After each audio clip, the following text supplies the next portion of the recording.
Younger players were supposed to set the tone for the Calgary scoring success this season, but it's just not happened. And the only reason the power play will get any better next year is because it was so bad this year.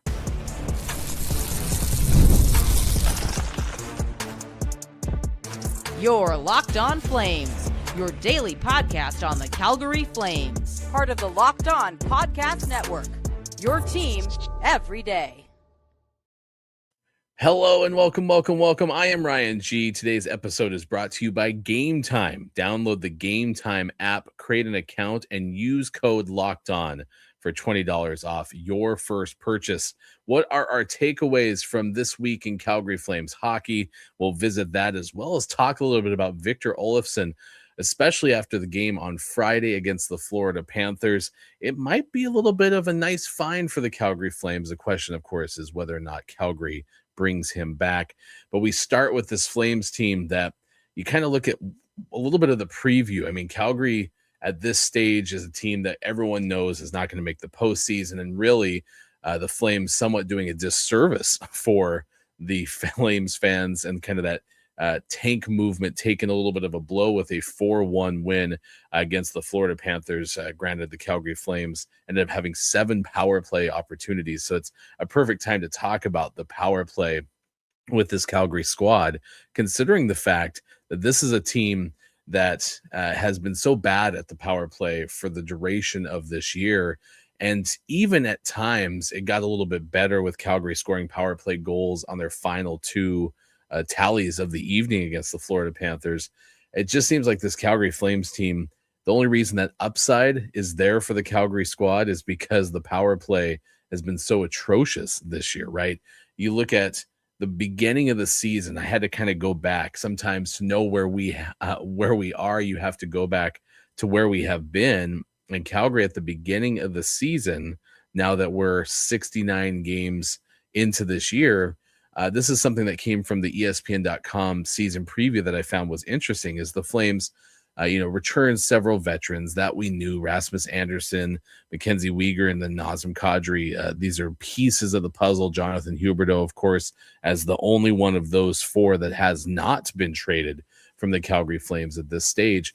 So that was the part that we certainly knew. And the idea, in fact, the word that ESPN.com used was the notion, which I kind of like, right? The notion that the Flames would get better is because they're getting contributions from their younger players. And that would mean that they're even more important contributors. And of course, that definitely hasn't materialized, especially with some of the guys who were drafted, 3-4 years ago and earlier. Matt Coronato gets a goal against the Florida Panthers.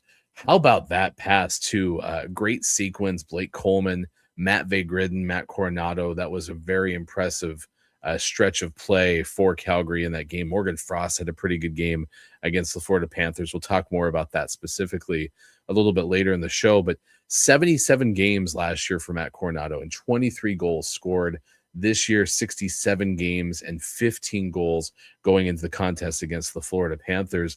And then even a Connor Zary, right? 54 games a year ago, scores 13 goals, only has 11 in 12 more games coming into this one. So the idea that Calgary's 2025-26 season hinged on this team that was going to be successful in terms of having some of these younger players emerge and have better numbers than they did a year ago has not been the case, obviously. And the power play at 15.3%, 31st in the league going into play on Friday, is just an atrocious number. That the only way that this team will have a better power play in 2026-27 is because it was so atrocious this year. I mean, even look at year-over-year data in 2024-25, Calgary's power play was sitting right at about 21%, and that was an improvement from the 18% that they had in the 2023-24 season.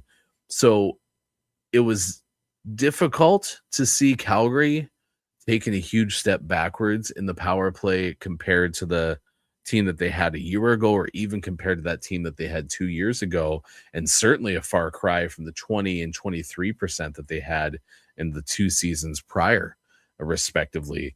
it's just not been good for Calgary over the course of these games on the power play unit. And so uh, you're kind of hitting rock bottom for a chance to kind of move your way back up if you're the Calgary Flames on the offensive side. And I don't know, how much more production you can get from someone like Matt Gridden or anyone else who might emerge offensively for next year.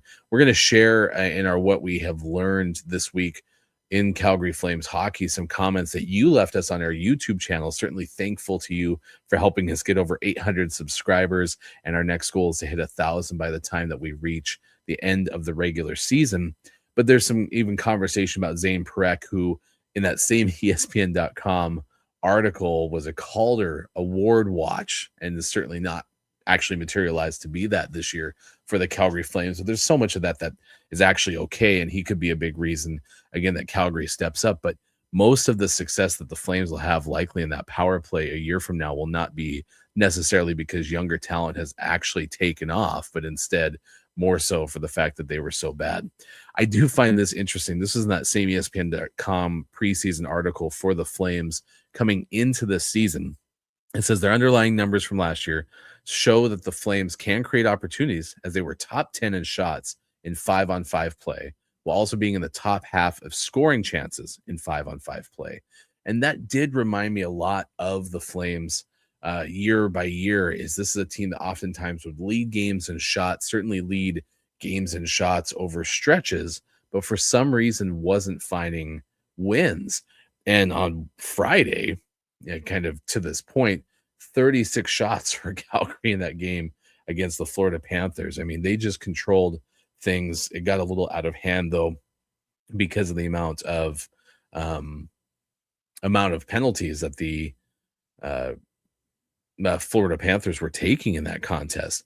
But in that same token, then ESPN.com's season preview added this part, which was they were in the bottom 3, though, in goals per game, goals in 5-on-5 play, along with high danger scoring chances in 5-on-5 play. So all of that to say, the Calgary Flames really became and kind of proved that point over the course of this year. And as we approach, nearly 10 games to play in this season, it's not getting any better. We haven't seen any glimpses to say that Calgary is going to be drastically better on the power play, with maybe Friday's game against Florida being a true outlier. So let me know what you think in the YouTube comments. Would love to get your thoughts on the power play and reasons why you think it will actually get better in 2026-27 than anything that we've seen over the course of 2025-26, because by and large, it's just not there. I wanted to try to see game by game numbers, kind of where Calgary lands in terms of the shots that they put up on net in Friday's contest against Florida. And I'm trying to look at it right now to give that to you, since we are going on a postcast on YouTube Live. So if you're listening to this on our audio feed, of course, thank you so much for being an everyday listener, making Locked On Flames your first listen every single day. But certainly a chance to try to experiment with the postcast, because as a radio broadcaster for so long, I always do like going live and finding ways to then maybe shift something like a postcast to a quick Q&A session in our Discord if you become a member of the Everydayer Club. So be sure to check that out at lockedonflames.supercast.com. Victor Olofsson has been a little bit on my mind, definitely caught my attention against the Florida Panthers on Friday. What do you think of the Flames piece that they got back in one of their trade deadline deals? We'll discuss Victor Olofsson when this episode of Locked On Flames rolls on.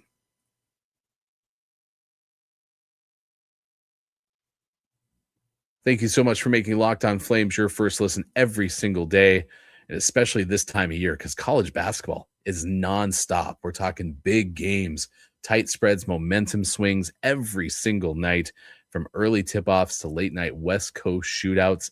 There's always action that's on the board. Admittedly, I'm watching the Flames-Panthers game, and I'm kind of keeping an eye on the NCAA tournaments, because FanDuel is giving you a way to turn all of that energy into even bigger potential wins with the college basketball profit boost parlay boost.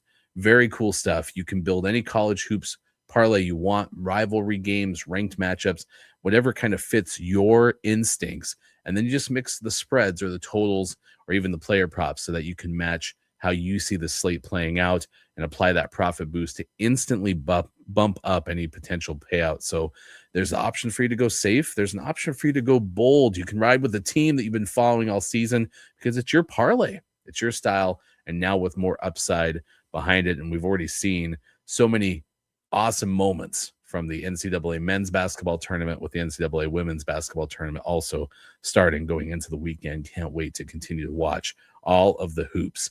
Head to FanDuel.com to get started. That's FanDuel.com. FanDuel, play your game.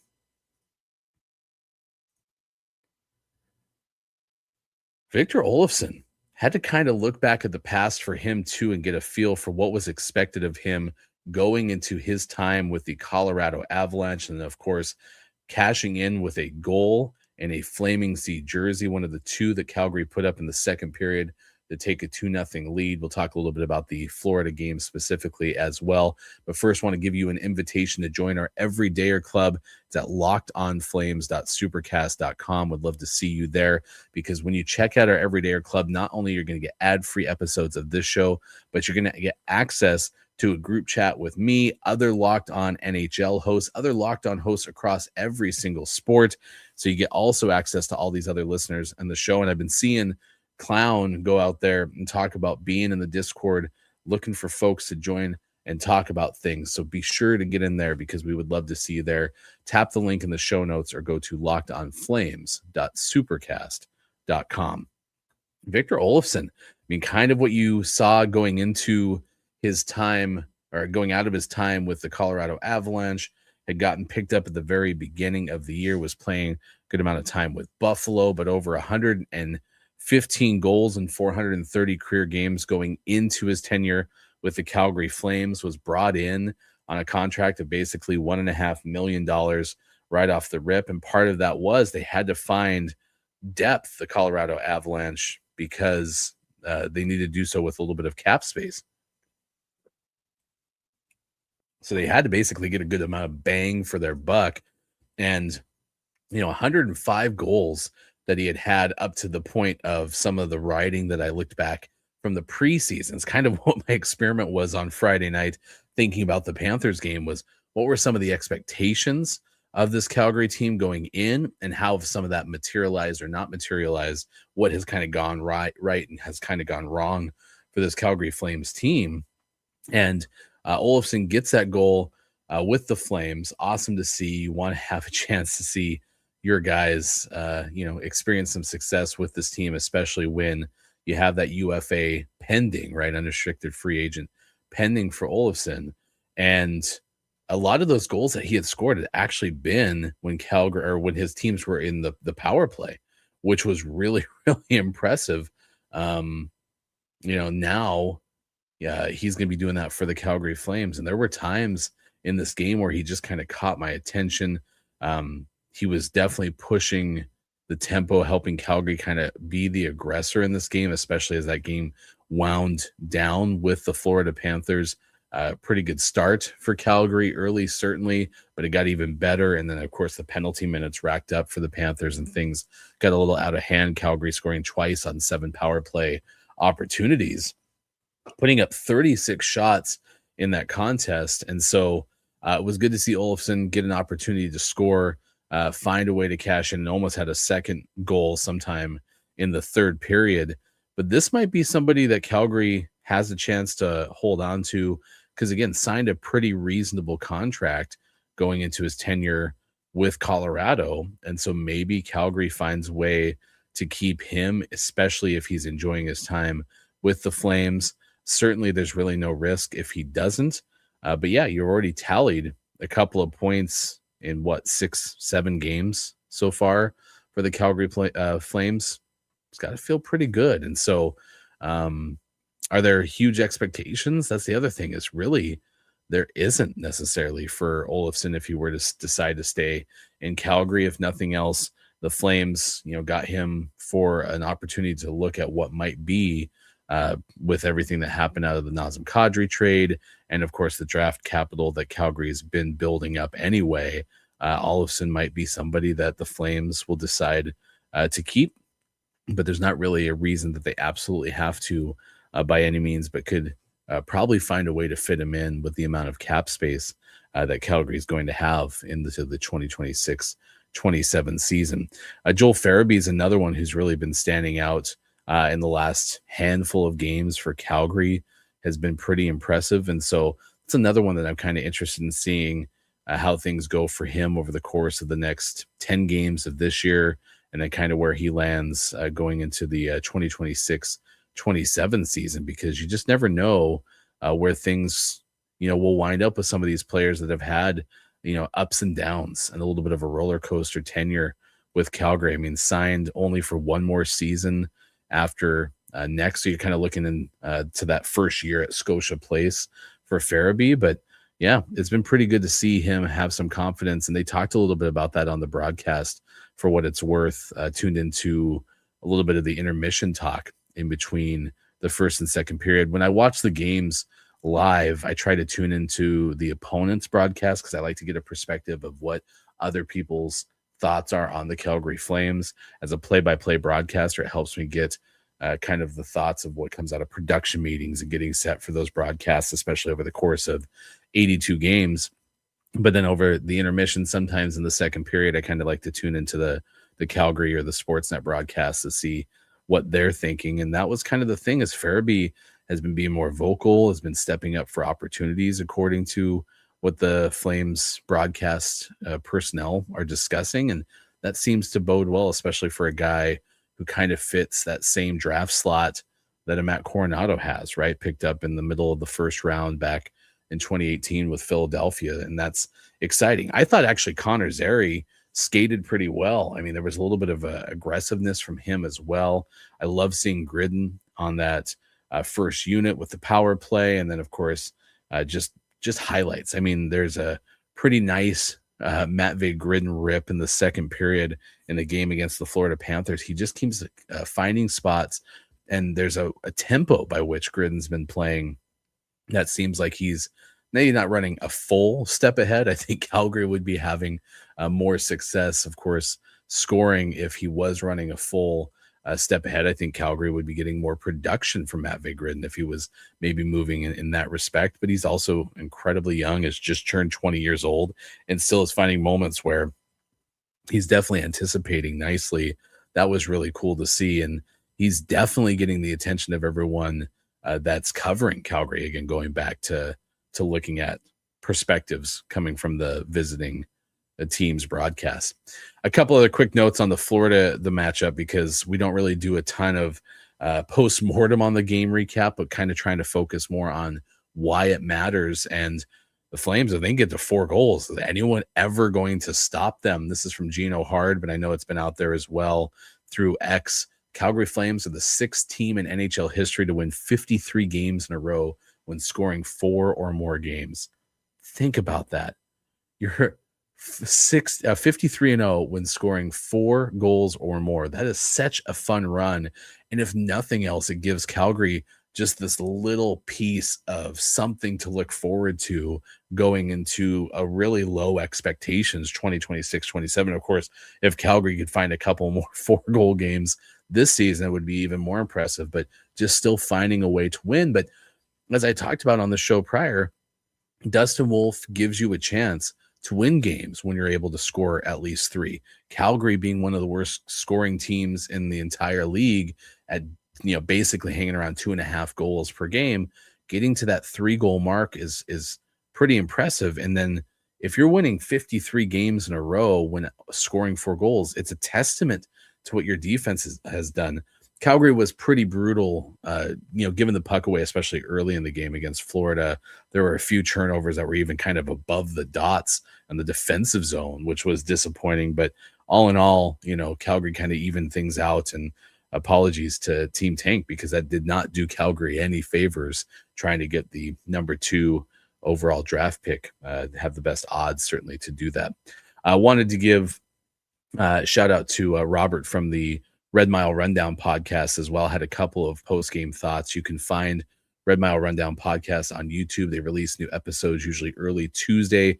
We've been having John Easthope on Tuesdays to talk Calgary Flames hockey. So tune into the last episode that we had, basically this most recent Tuesday, to get some of those perspectives. But Robert really was impressed by the confidence that Zayne Parekh skated with. There were times, certainly, especially I think when he was working toward net as opposed to back in the defensive zone, where I saw some of those moments too, and especially through the power plays. It was great to see Zayne get so many opportunities with the power play, which was pretty impressive.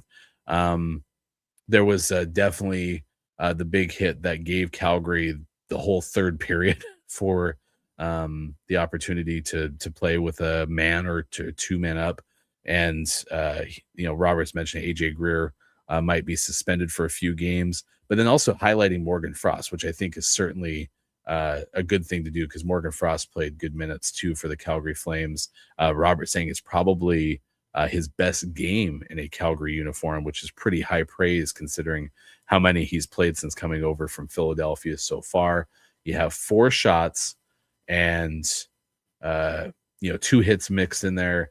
I think he passed the puck well, and that was pretty impressive. And then, of course, Dustin Wolf continues to play well, and echoed my thoughts on the Gridden pass to the Coronato goal. That was pretty impressive. So another point for Calgary's young forward, Matvei Gridden. And again, I'm not going to get off the Blake Coleman bandwagon easily. I mean, he was somebody who was involved in that pass. He got an assist to Coronato too. He sent it over to Gridden, who fed it forward on just a crispy in stride pass to Coronato. But he also made Coleman made a play too at the line, and it just is, again, somebody that I can't help but say, would you not want him on your team as long as you can possibly have him?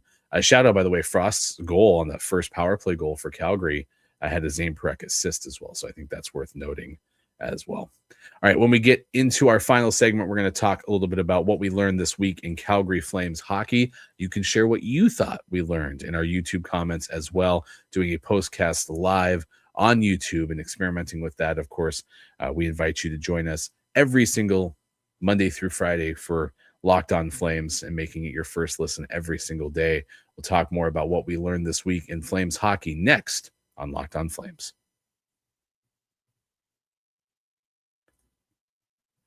There is nothing like an NBA arena, the crowd, the energy, the moment for 3. Getting tickets, though, that part hasn't always been so simple, and that's why Game Time has become the go-to app for scoring tickets fast without the hassle. It puts the advantage back where it belongs, with the fans. I've used the Game Time app before. It was so critical for me to secure tickets to an NCAA football game, and living in an NBA market, I know that I can pull up the Game Time app. I can see the all-in price up front, so there's never a surprise fee, and then you're able to see your view from the seat before buying the tickets. It makes the decision super easy. One of my favorite things is the zone deals, because you can choose the section. Game Time will actually pick up your seats, and you save even more. And there's lots of great last-minute options. Sometimes the best way to watch an NBA game is kind of on the fly. So check it out. Everything is super quick, intuitive, and stress-free from start to finish. Take the guesswork out of buying NBA tickets with Game Time. Download the Game Time app, create an account, and use code LOCKEDON for $20 off your first purchase. That's code LOCKEDON, LOCKEDON, for $20 off. Download the Game Time app today. And remember, it's gametime.co, not .com. Coming up on Monday's edition of Locked On Flames, we'll take a look at the official opponent jersey power rankings. I'm a big fan of aesthetics in sports. I use a longtime reader of UniWatch, so I like to bring a little bit of that energy to Locked On Flames. So we'll glance back at some of the uniforms that opponents wore against Calgary as the Flames returned from their road trip and now starting a long homestand at Scotiabank Saddledome. What did we learn this week in Calgary Flames hockey? Well, certainly, it's kind of tearing up the team with the trade deadline and shifting a lot of the leadership from certain players to even more of those veterans, and having a chance for the young players to emerge. And I think the number one word is this idea of patience. Calgary has committed, and now it's going to take a second. And so having some patience to be able to see this thing through is going to be absolutely critical for Flames fans. It's not tough. Beg your pardon. It's not easy to be patient when you have a lot of draft capital being invested. And I think also for me, it makes it even more difficult because of all the great things you're hearing about Calgary's pipeline, especially out of the college players. And so as soon as they sign their professional contracts and they're back in the, or they're up in the NHL, those are things that I'm going to want to have pay dividends immediately. But as Zayne Parekh has shown us, you have to be able to be a little bit more patient with some of these young players. And I want to give a shout out to some comments on our YouTube page, including from Buffalo saying, enjoyed the Blues game. Love how Parekh is looking, like the idea of having Parekh focused on rounding out his game to become a great player down the road. And then there was also Boris on there as well saying, you know, the privilege of watching Zayne numerous times when he was in Saginaw, and talking about, remember, he is 19, still maturing, and this season is a little bit of a wash. Playing with Saginaw, again, wouldn't help his development. At least he gets the same time with Calgary coaches and learns about becoming a pro. So absolutely, I mean, the right situation that Calgary can do at this point is happening with Zayne Parekh. It just would be nice to see it happen sooner than later, but who doesn't want to have their youngest, and in this case, you know, highest draft picks not develop faster? The same thing's going to likely happen to Cole Reshney when he's signing his pro contract out of North Dakota. But until then, he's being excellent at North Dakota, which is excellent to hear. I said it twice because my brain heard nothing but Bill and Ted's Excellent Adventure, where the character says, be excellent to one another. That's what I heard in my brain when I said that. Yeah, Zayne, I mean, you're number 9. You're the first, you know, single digit pick that the Calgary Flames have had since Matthew Tkachuk, who we saw on the ice for the Florida Panthers in that game against Calgary. Tkachuk ended up going -1 with 3 shots, was one of the best, the most voluminous shooters against the Calgary Flames. And then, of course, Sam Bennett also on the ice against his former team, somebody who the Flames picked 4th, which is their highest ever draft pick until likely the 2026 NHL entry draft. So measuring progress, it's certainly beyond that win column. In fact, you don't want to see as many wins. It's the only thing that didn't go right on Friday for the Calgary Flames is you ended up having a victory when you would otherwise have preferred Calgary, now that they've declared full rebuild, is to go all the way into the draft lottery with the best odds to get the ping pong balls to bounce their way.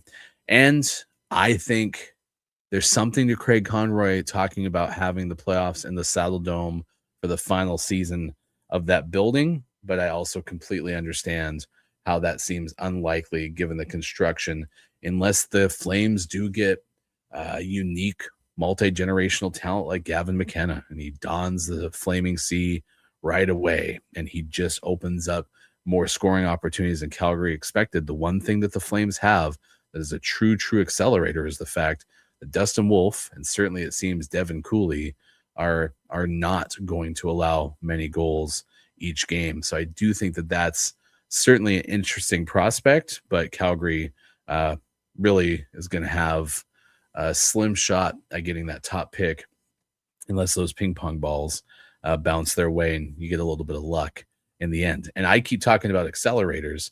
Wouldn't that be quite the accelerator for Calgary to find itself at the top of the draft in 2026?